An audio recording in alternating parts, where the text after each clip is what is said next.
साथियों, आज की क्लास है जावा स्क्रिप्ट एंड एंगुलर जेएस के डे नंबर 2 की। एक क्लास पहले हो चुकी है, आज दूसरी क्लास है। और इस क्लास में आज काफ़ी इम्पोर्टेंट चीज़ होने वाला है, क्योंकि इस क्लास में आज आपको बताया जाएगा कि वेरिएबल क्या होते हैं, कीवर्ड क्या होते हैं, और किसी भी प्रोग्राम की शुरुआत जो होती है वो वेरिएबल के बिना नहीं की जा सकती है। बिना वेरिएबल को जाने हम किसी भी प्रोग्रामिंग को सोच भी नहीं सकते हैं। ठीक है, तो आज की क्लास बहुत ही इंपॉर्टेंट है। नमस्कार साथियों, मेरा नाम जय सिंह है और हम लोग देख रहे हैं DTI टेक्निकल इंस्टीट्यूट को। आज की क्लास में आपको इम्पॉर्टेंट चीज़ें बताई जाएगी। तो शुरुआत करते हैं आज कीवर्ड से। देखिए यहाँ पे लिखा हुआ है JavaScript reserved word and keyword. तो क्वेश्चन ये होता है रिजर्व वर्ड क्या होता है और कीवर्ड क्या होता है। कुछ ऐसे वर्ड होते हैं जो प्री डिफाइंड होते हैं, जिनको पहले से डिक्लेयर किया गया है हमारे फंक्शन में। ठीक है, हमारे प्रोग्रामिंग लैंग्वेज के लाइब्रेरी फंक्शन में। उन फंक्शनों के नेम को हम लोग यूज नहीं कर सकते हैं अपने वेरिएबल में। अभी वेरिएबल क्या होता है हम बताते हैं आपको। जैसे मान लीजिए सपोज दैट आपने एक ए नाम का वेरिएबल बनाया। ठीक है, अभी वेरिएबल क्या होता है क्लियर करते हैं। तो ये राइट है। अगर बी नाम का वेरिएबल बनाया तो भी राइट है।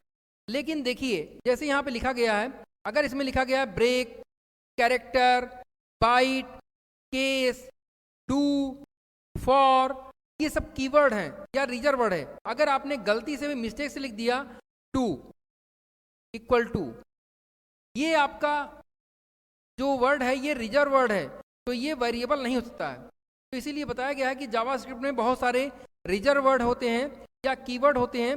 इन सभी में से किसी का भी यूज हम लोग अपने वेरिएबल के रूप में नहीं कर सकते हैं। इनको आप लोग नोट कर लीजिएगा, देख लीजिएगा। ये सब रिजर्व वर्ड होते हैं, इनको हम लोग अपने वेरिएबल के रूप में या कहीं भी यूज नहीं कर सकते हैं। ये पहले से डिक्लेयर्ड है, डिफाइंड है। तो चलिए नेक्स्ट टॉपिक की तरफ चलते हैं, जिसका नाम होगा जावा स्क्रिप्ट का वेरिएबल, जो हमें बार बार दिक्कत करा कि वेरिएबल क्या होते हैं। देखिए मैसेज लिखिए, लिखा हुआ है a variable is simply a name of storage location. There are two types of variable in JavaScript, local variable and global variable. अगर हम लोग प्रोग्राम यूज करते हैं तो प्रोग्रामिंग में हमारे सिस्टम में जो मेमोरी होती है, इस मेमोरी में डेटा को स्टोर करने के लिए हम लोग एक नाम बनाते हैं। कोई भी नाम से ले लीजिए, ABCD XYZ, कोई भी नाम ले लीजिए। ये जो नाम दिया हम लोगों ने ताकि ये नाम मेमोरी में स्टोर हो सके, किसी भी वैल्यू को स्टोर कर सके, इसी नाम को हम लोग बोलते हैं वेरिएबल। क्या बोलते हैं? वेरिएबल। देखिए यहाँ पे बताया भी गया है कि a variable is a simply a name of storage location. किसी भी लोकेशन पे डेटा को स्टोर करने के लिए हम लोग जिसका यूज करते हैं उसे हम लोग क्या बोलते हैं? वेरिएबल बोलते हैं। चलिए आगे बढ़ते हैं। आगे बताया गया है there are some rules while declaring a JavaScript variable also known as identifier. मतलब वेरिएबल को डिक्लेयर करने के लिए भी कोई रूल होता है। हम लोग अपने मन से कुछ भी नहीं लिख सकते हैं। जो कुछ लिखना होगा उसके विषय में पहले से डिक्लेयर किया गया है। तो क्या क्या डिक्लेयर किया गया है? पहला पॉइंट बता रहा है name must start with a letter. किसी भी वेरिएबल का नाम जो स्टार्ट होगा वो A to Z, चाहे वो स्मॉल में हो या कैपिटल में हो, इससे होगा। मतलब कोई भी नाम जब भी स्टार्ट होगा तो हमेशा अल्फाबेट से स्टार्ट होगा। अंडरस्कोर, मतलब अंडरस्कोर साइन का भी यूज किया जा सकता है।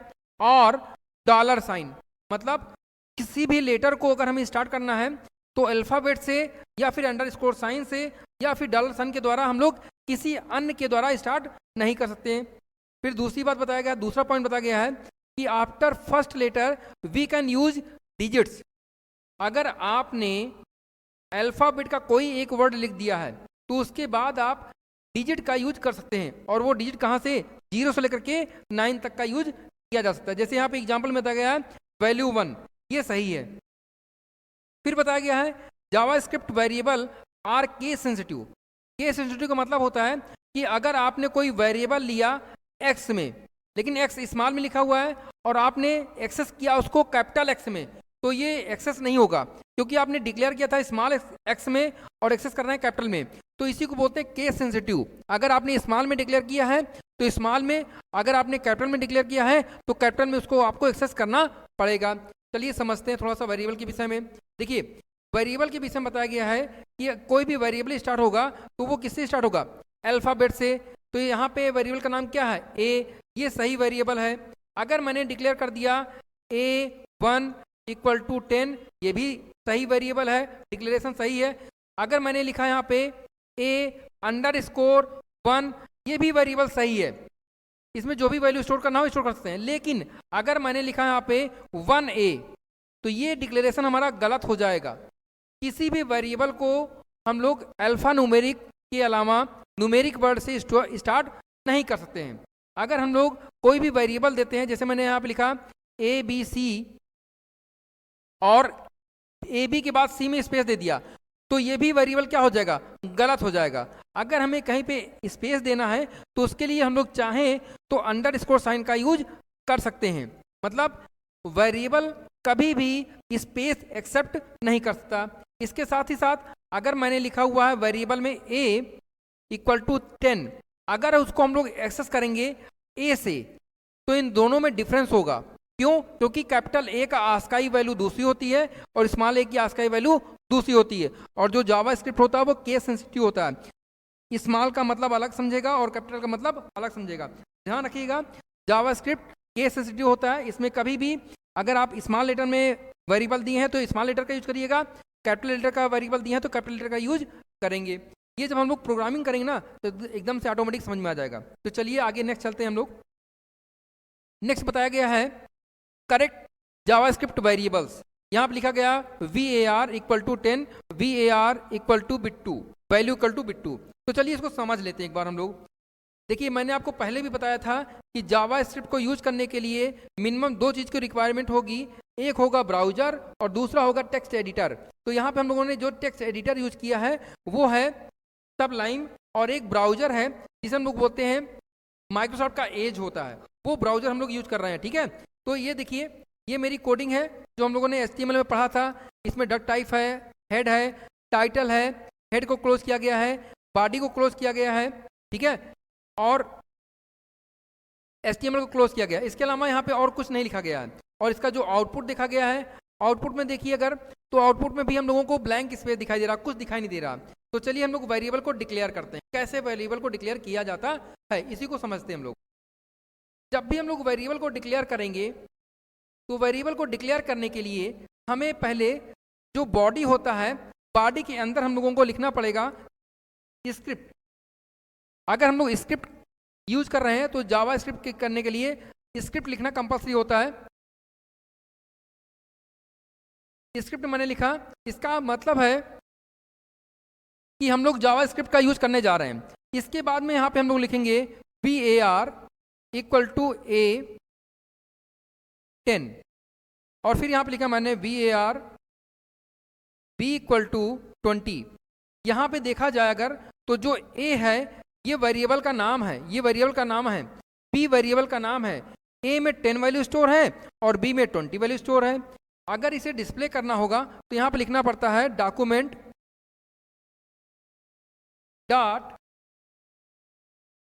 राइट, और ब्रैकेट के अंदर आपको लिखना पड़ेगा C। देखिए यहाँ पे एक वर्ड छूट गया है, इसको हम लोग यहाँ पे लिख लेते हैं। यहाँ पे मैंने लिखा C इक्वल टू A+B। अब इसको पहले टेक्नोलॉजी को समझ लेते हैं।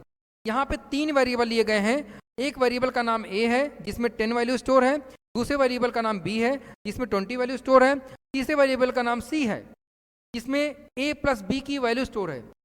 तो A+B की वैल्यू कितनी होगी, 10 + 20 इक्वल टू 30। यही हमें आउटपुट में मिलना चाहिए। देखिए अभी तक तो ये जो ब्राउजर दिखाई दे रहा था वो ब्लैंक दिखाई दे रहा। अब इसको हम लोग पहले सेव करते हैं, और सेव करने के बाद जैसे यहाँ पे रिफ्रेश करेंगे तो यहाँ पे हमें क्या मिलना चाहिए, 20 मिलना चाहिए। ठीक है, यहाँ पे VAR लिख दीजिए आप, और यहाँ पे जब आप इसको एक्सेस करेंगे तो यहाँ पे आपको 20 मिलना चाहिए। ठीक है, यहाँ पे एक चीज़ और भी है कि देखिए एक मिस्टेक आपसे बहुत बड़ी हो रही है, इस मिस्टेक को ध्यान दे के समझिएगा। ये मिस्टेक नहीं, मैं आपको समझा रहा हूँ। जब भी आप स्क्रिप्ट को खोलेंगे तो स्क्रिप्ट को बंद भी करना पड़ेगा। अगर आप स्क्रिप्ट को बंद नहीं किए हैं तो आपको आउटपुट नहीं मिलेगा। देखिए मैं यहाँ पे सेव कर रहा हूँ, और सेव करने के बाद मैं इसको प्ले कर रहा हूँ। जब यहाँ पे मैं प्ले यानी कि रिफ्रेश कर रहा हूँ तो यहाँ पे हमें कोई आउटपुट नहीं मिल रहा। अब मैं यहाँ पे खाली स्क्रिप्ट को क्लोज करूँगा। जैसे मैंने स्क्रिप्ट को क्लोज किया, सेव किया और यहाँ पे रिफ्रेश किया, देखिए हमें आउटपुट कितना मिल गया, आउटपुट हमें 30 मिल गया ना। तो कहने का मतलब ये होता है कि अगर आपने स्क्रिप्ट को ओपन किया लेकिन क्लोज नहीं किया है तो आपको आउटपुट नहीं मिलेगा। दो चीज़ ध्यान रखना है यहाँ पे, जब भी हम लोग जावास्क्रिप्ट का यूज करेंगे तो हमें स्क्रिप्ट टैग को ओपन करना पड़ेगा, और जब हमारा स्क्रिप्ट का विंडो क्लियर हो जाए, कंप्लीट हो जाए, तो हमें स्क्रिप्ट टैग को क्लोज कर देना है। अब बात करते हैं वेरिएबल की। देखिए यहाँ पे दो वेरिएबल हैं, एक का मान 10 है, दूसरे का नाम 20 है। इन दोनों वेरिएबल को एक तीसरे वेरिएबल में स्टोर कर दिया गया जिसका नाम क्या है, सी है, और सी को मैंने प्रिंट करा लिया। यहाँ पे आप ये मत समझिए कि 30 कैसे आया, यहाँ पे आपको ये समझना है कि वेरिएबल को डिक्लेयर कैसे करते हैं। ठीक है, तो यहाँ पे ये वेरिएबल का डिक्लेरेशन का विंडो हो गया। अब आगे चलते हैं हम लोग नेक्स्ट पॉइंट की तरफ। नेक्स्ट पॉइंट पे हम लोगों को बताया गया है कि देखिए यही चीज बताया गया था। देखो एग्जांपल में लिखा गया था जावास्क्रिप्ट के वेरिएबल को कैसे लिखते हैं। स्क्रिप्ट टैग के अंदर var x equal to 10, var y equal to 20, var z equal to x plus 5, नाम आप कोई भी ले लीजिए, वो आपके अकॉर्डिंग होता है। अब बात करते हैं जावास्क्रिप्ट में वेरिएबल के टाइप्स के विषय में। अगर आपसे कोई पूछे कि जावास्क्रिप्ट में कितने प्रकार के वेरिएबल होते हैं तो आपका जो आंसर होगा वो दो होगा। पहला आंसर होगा जिसे हम लोग बोलते हैं लोकल, और दूसरा आंसर होगा जिसे हम लोग क्या बोलेंगे, ग्लोबल। क्या बोलेंगे, ग्लोबल। पहले इसको समझ लेते हैं, लोकल और ग्लोबल में क्या अंतर होता है, क्या डिफरेंस होता है। जैसे अगर मान लीजिए आपने कहीं भी किसी भी एक यूनिवर्सिटी में एडमिशन लिया, मान लीजिए कि यूनिवर्सिटी में आपने एडमिशन लिया और आपको रोल नंबर मिल जाता है।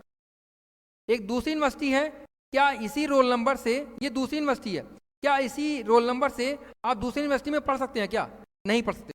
आप उसी यूनिवर्सिटी में पढ़ सकते हैं, सिर्फ और सिर्फ उसी यूनिवर्सिटी में, जिस यूनिवर्सिटी में आपने एडमिशन लिया जहाँ से आपको रोल नंबर मिला। लेकिन जब कभी भी आप अपने मोबाइल से या लैपटॉप से या टैबलेट से कोई ईमेल आईडी बनाते हैं, क्या बनाते हैं, ईमेल आईडी बनाते हैं, तो क्या वो ईमेल आईडी सिर्फ उसी लैपटॉप या मोबाइल पे या टैबलेट पे खोल पाते हैं, क्या वो कहीं भी किसी भी मोबाइल पे, किसी भी लैपटॉप पे या किसी भी टैबलेट पर ओपन हो सकती है।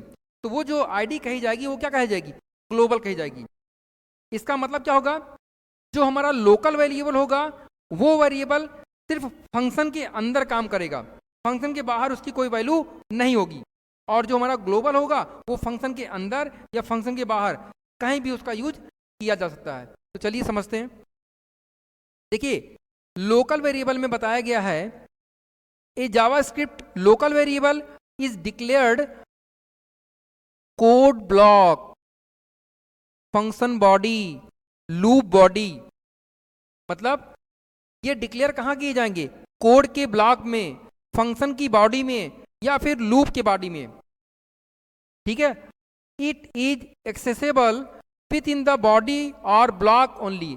ये सब एक्सेस या तो फंक्शन की बॉडी में, या तो फिर लूप की बॉडी में, या फिर कोड के ब्लॉक में ही किए जाएंगे, उसके बाहर एक्सेस नहीं किए जा सकते हैं। एग्जाम्पल में देखिए यहाँ पे एक फंक्शन बनाया गया है ABC नाम से, और इस फंक्शन में var नाम का एक वेरिएबल बनाया गया है जो कि लोकल है।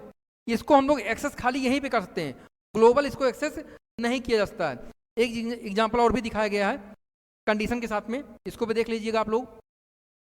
अब बात करते हैं हम लोग ग्लोबल वेरिएबल के विषय में। तो जो हमारा ग्लोबल वेरिएबल होता है उसमें बताया गया है a JavaScript global variable is accessible from any function. किसी भी फंक्शन में आप ग्लोबल वेरिएबल को एक्सेस कर सकते हैं। जैसे a variable declared outside the function or declared with windows object is known as global variable.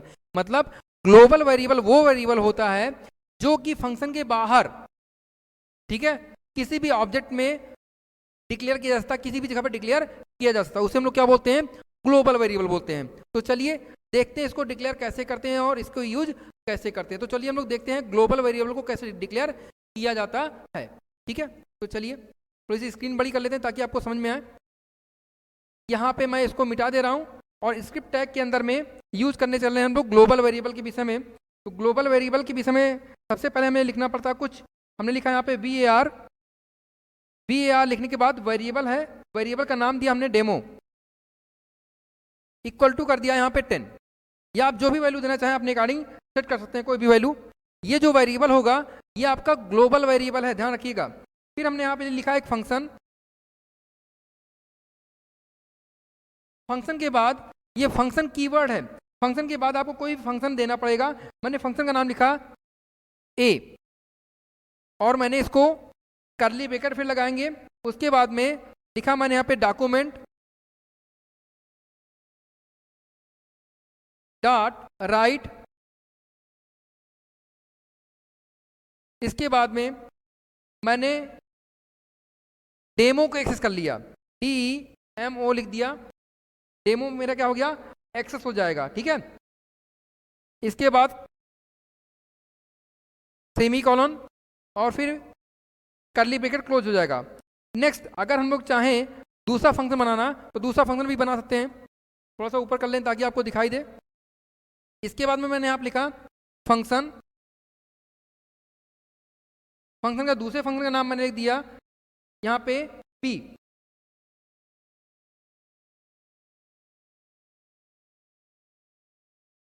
फिर से यहाँ पे ब्रैकेट ओपन और यहाँ पे करली ब्रैकेट लगाएंगे, और यहाँ पे फिर से मैंने लिख दिया डॉक्यूमेंट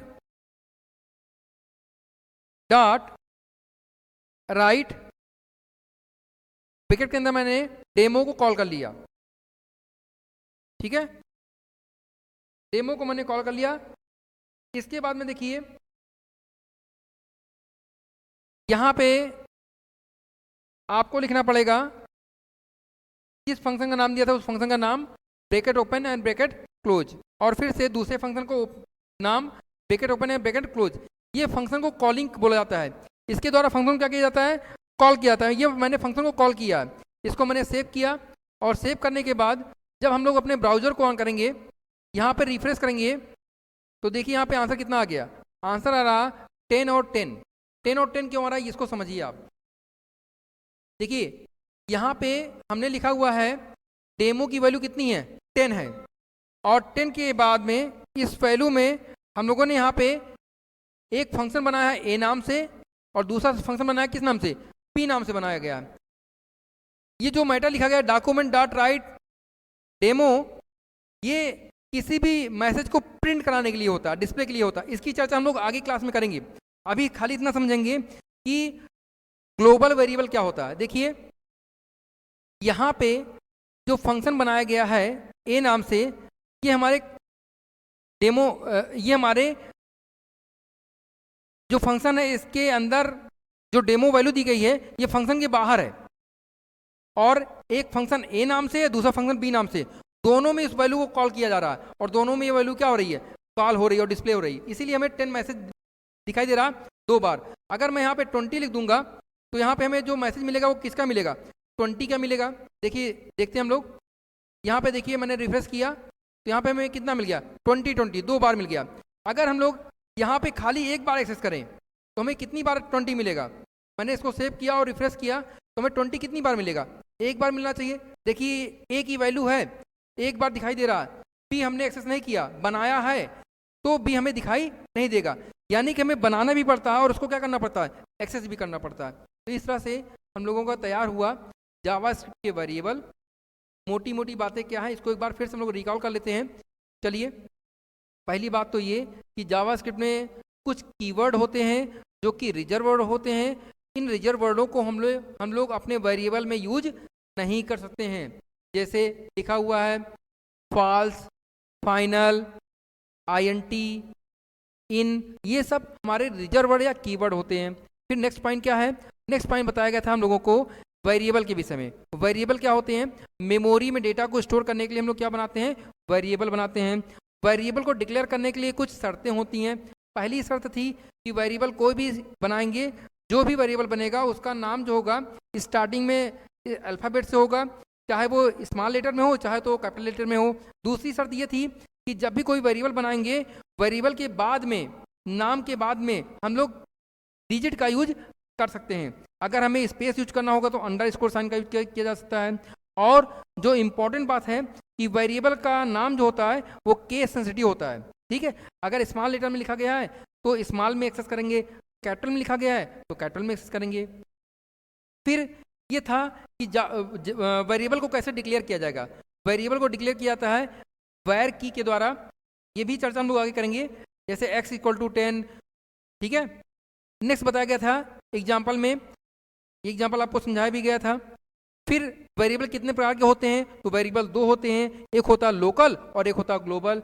लोकल वेरिएबल वो वेरिएबल होता है जो फंक्शन के अंदर डिक्लेयर किया जाता है। कहाँ, किसके अंदर, फंक्शन के अंदर डिक्लेयर किया जाता है। और ग्लोबल वेरिएबल होता है जो फंक्शन के बाहर डिक्लेयर किया जाता है और कहीं भी एक्सेस किया जा सकता है, इसे हम लोग क्या बोलते हैं, ग्लोबल वेरिएबल। 2 प्रकार के वेरिएबल पाए जाते हैं, यही बताया गया था आपको और प्रैक्टिकल भी करवाया गया था। एक चीज़ और ध्यान रखिएगा, जब भी हम लोग कोई नाम वेरिएबल में देंगे तो नाम के लिए हमें डबल इंटू कॉमा का यूज किया जाता है। तो इस प्रकार से हम लोगों का आज सेकेंड डे की क्लास समाप्त हुई, जिसमें हम लोगों ने सीखा कि कीवर्ड क्या होता है और वेरिएबल क्या होता है। आप लोग रेगुलर बनाए रखिएगा, रेगुलरिटी बनाए रखिएगा, क्योंकि हमें प्रैक्टिकली भी समझना है और थ्योरेटिकली भी समझना है और फ्री में समझना है। हमें किसी भी दूसरे चैनल पे जाने की जरूरत नहीं है, हम आपको पूरा स्टेप बाय स्टेप प्रैक्टिकल भी बताएंगे और थ्योरी भी बताएंगे, ठीक है। एक एक प्रैक्टिकल भी करेंगे, थ्योरी भी करेंगे, साथ ही साथ आपके प्रैक्टिकल में जो एक्सरसाइज आते हैं वो भी करवाया जाएगा और ऑब्जेक्टिव क्वेश्चन तो हो ही रहे हैं। ठीक है, साथ में नमस्कार।